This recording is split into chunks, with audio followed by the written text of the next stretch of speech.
Salam damai dan sejahtera di dalam nama Tuhan Yesus Kristus. Mari kita merenungkan bersama-sama firman Tuhan dari Injil Lukas pasal yang kedua ayat 8 sampai 20 mengenai gembala-gembala di padang yang mendengarkan firman Tuhan yang disampaikan oleh malaikat akan kelahiran Yesus Kristus Tuhan Juru Selamat yang lahir di kota Daud. Mari kita terlebih dahulu membaca dan mendengarkan firman Tuhan. Lukas pasal 2 ayat 8 sampai 20. Di daerah itu ada gembala-gembala yang tinggal di padang menjaga kawanan ternak mereka. Dan waktu malam tiba-tiba, berdirilah seorang malaikat Tuhan di dekat mereka dan kemuliaan Tuhan bersinar meliputi mereka dan mereka sangat ketakutan. Lalu kata malaikat itu kepada mereka, "Jangan takut, sebab sesungguhnya aku memberitakan kepadamu kesukaan besar untuk seluruh bangsa.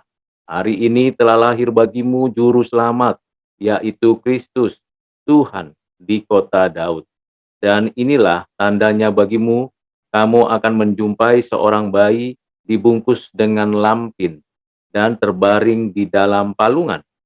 Dan tiba-tiba tampaklah bersama-sama dengan malaikat itu sejumlah besar bala tentara surga yang memuji Allah, katanya, "Kemuliaan bagi Allah di tempat yang maha tinggi, dan damai sejahtera di bumi di antara manusia yang berkenan kepadanya."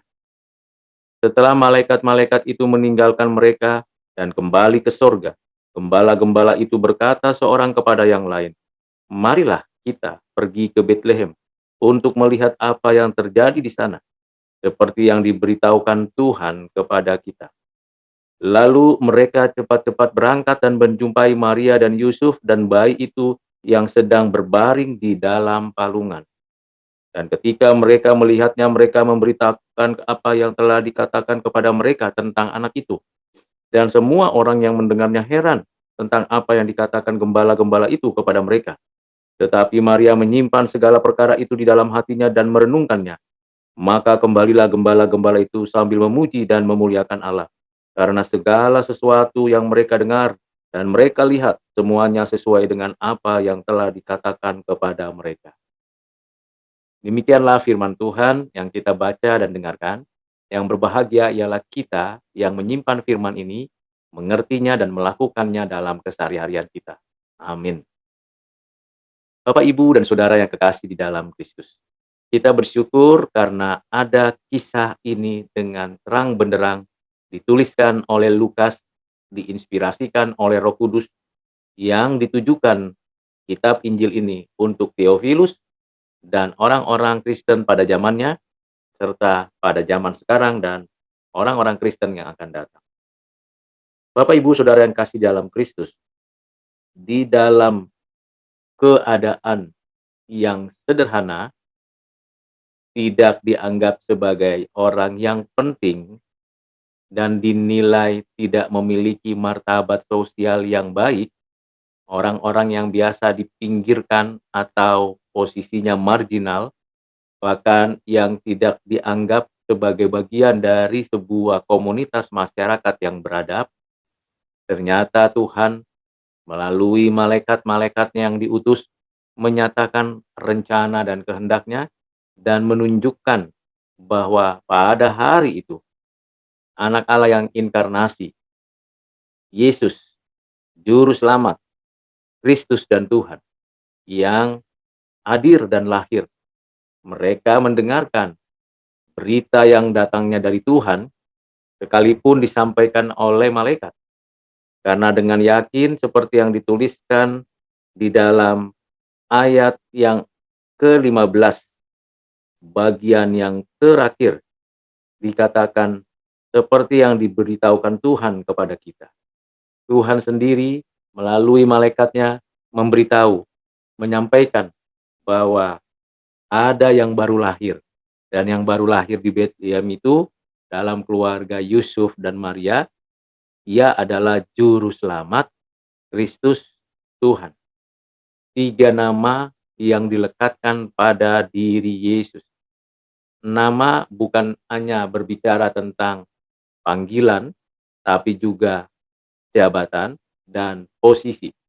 Juru selamat itulah nama yang dilekatkan pada diri Yesus karena ia memang yang menebus menyelamatkan umat pilihannya melalui jalan pendamaian yang dilakukan dengan cara kematian di atas kayu salib dan kebangkitannya dari kematian.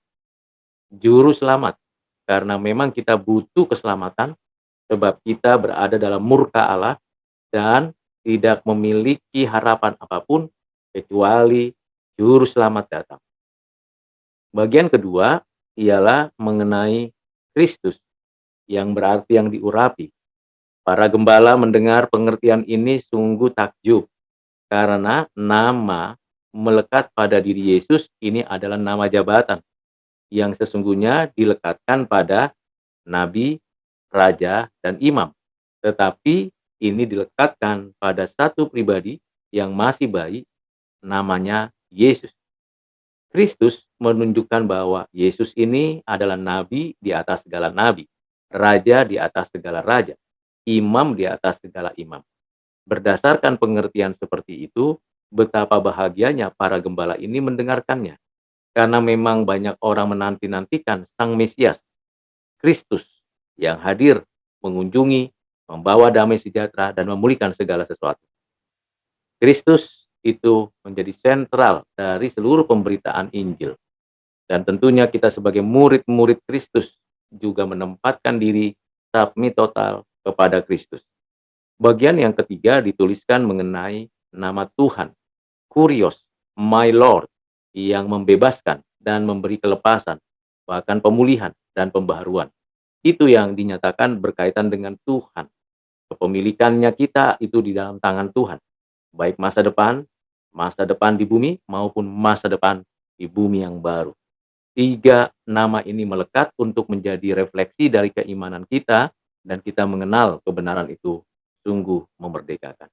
Para gembala mendengarkan berita ini tentunya menjadikan dirinya pertama ketakutan karena terangnya cahaya atau sinar yang mengelilingi malaikat, tapi lebih daripada itu, kalau ada kisah-kisah mengenai malaikat datang, ada beberapa kemungkinan khawatir meninggal, khawatir mengalami suatu teguran keras mengenai dosa dan seterusnya. Tapi kali ini malaikat itu mengatakan jangan takut. Mengapa? Karena ketakutan tidak berbuah apa-apa. Tetapi tetaplah bersukacita membuka diri bahwa Yesus Kristus segera dinyatakan kepada mereka melalui kunjungan mereka ke rumah Yusuf Maria. Ini sesuatu hal yang sangat berharga dan bernilai bagi siapa saja. Tapi para gembala yang miskin, yang terpinggirkan, tak berdaya. Kalau dibandingkan dengan orang-orang Majus yang kaya raya dan limpah, ternyata itu sungguh ada paradoksnya. Dari timur, orang Majus yang kaya raya datang sujud menyembah Yesus. Di Bethlehem sendiri ada gembala-gembala yang dimarginalkan, tetapi juga ditarik kepada Yesus untuk menyembah dan mengenal Yesus. Jadi ini untuk menggambarkan begitulah kehidupan yang harus dilalui dan dijalani oleh Yesus, yang diterima, disembah dari jauh, tetapi juga yang kadang-kala yang terpinggirkanlah yang datang sujud dengan kabar sukacita. Malaikat mengatakan jangan takut, jangan takut. Yang lahir itu yang saya beritahu itu adalah pembawa salam, salam damai sejahtera. Sehingga ketika semua berita itu disampaikan, para malaikat dari surga datang bersorak-sorai dan menyanyikan puji-pujian kepada Allah, yaitu kemuliaan bagi Allah yang ada di tempat yang maha tinggi dan damai sejahtera di bumi di antara manusia yang berkenan kepadanya. Kemuliaan hanya bagi Allah. Para gembala tahu dan sadar hal itu.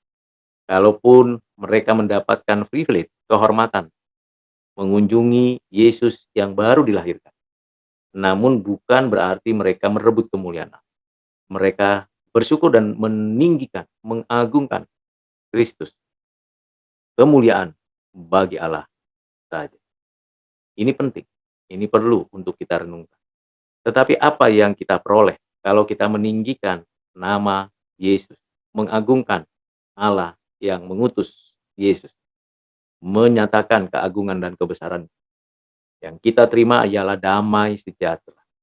Damai sejahtera itu bukan hanya ketenangan di batin, tapi pemulihan persekutuan.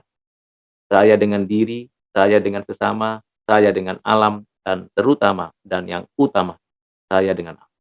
Pemulihan inilah yang memerlukan pengorbanan, pendamaian dari anak Allah yang inkarnasi, yang lahir menjadi manusia, karena ia memang juru selamat, Kristus Tuhan. Bapak Ibu Saudara yang kasih dalam Kristus, para malaikat sudah memuji-muji Tuhan, menyatakan keagungan Tuhan, dan memberikan pengajaran tentang siapakah bayi itu, Yesus Kristus. Kita bersyukur respon yang perlu kita pelajari dari para gembala. Mereka kompak bersama-sama pergi ke Betlehem dan mereka menyampaikan apa yang mereka ketahui dan dengar. Sehingga mereka betul-betul yakin bahwa yang dikunjunginya adalah Juru Selamat Kristus dan Tuhan. Mereka cepat-cepat berangkat menjumpai Maria dan Yusuf. Mengapa mereka cepat-cepat berangkat? Karena bisa kemungkinan hari menjelang pagi dan bisa kemungkinan karena khawatir ada orang-orang yang tidak menyukai mereka sehingga mereka tidak bisa datang karena mereka termarginalkan. Mereka cepat-cepat dan menjumpai Maria, Yusuf, dan bayi Yesus. Ini menggambarkan bahwa mereka memahami tentang jati dirinya sebagai gembala-gembala, tapi saat yang sama mereka bernilai di hadapan Tuhan karena mereka yang pertama menyaksikan kehadiran Yesus. Dan ini penting untuk kita renungkan. Bagaimana mereka juga akhirnya melihat, memberitahu apa yang telah mereka nyatakan tentang anak yang mungkin mereka dengar atau mereka bisa ketahui di sinagog, di bait Allah, atau percakapan antar orang yang sekitar mengenai siapakah Yesus dan bagaimana Maria mengandungnya di rahimnya. Tentu yang lebih mengherankan lagi bahwa gembala-gembala itu benar-benar ingin melakukan suatu kondisi yang baik, suatu permohonan kepada Tuhan. Dan ini dilakukan dengan sungguh-sungguh. Dan semua orang yang mendengarnya heran tentang apa yang dikatakan gembala-gembala. Gembala-gembala tidak hanya segera datang, segera meninggalkan bayi Yesus bersama Yusuf dan Maria, tetapi segera juga pergi memberitakan Injil, pergi memberitakan siapakah Yesus Kristus. Ini perlu untuk kita renungkan, kita pelajari bersama. Sehingga gembala-gembala itu adalah gembala-gembala yang memuliakan Allah. Gembala-gembala yang tadinya merasa minder, menjadi mundur dari semua kegiatan masyarakat atau kondisi saat itu. Tetapi dengan ia berjumpa dengan Tuhan, yang dipuji dan dimuliakan hanya Allah. Kalaupun gembala-gembala itu mendapatkan kesempatan yang pertama, mereka tidak berhenti hanya untuk mereka. Mereka pergi segera memberitakan Injil kemana Tuhan pimpin. Dari sini kita belajar kalau orang Majus mencari jalan lain untuk mengabarkan tentang pribadi dan karya Yesus. Demikian juga para gembala yang bersyukur diberikan sebuah kesempatan untuk memberitakan kabar baik itu kepada orang lain. Tanpa takut, tanpa ragu. Karena ia sendiri bukan hanya mendengarkan firman, tapi melangkah ingin mengetahui bagaimana kebenaran itu ada pada kenyataan. Jadi, Bapak Ibu Saudara yang kasih dalam Kristus, mari kita belajar untuk sungguh-sungguh memuliakan dan memuji Allah.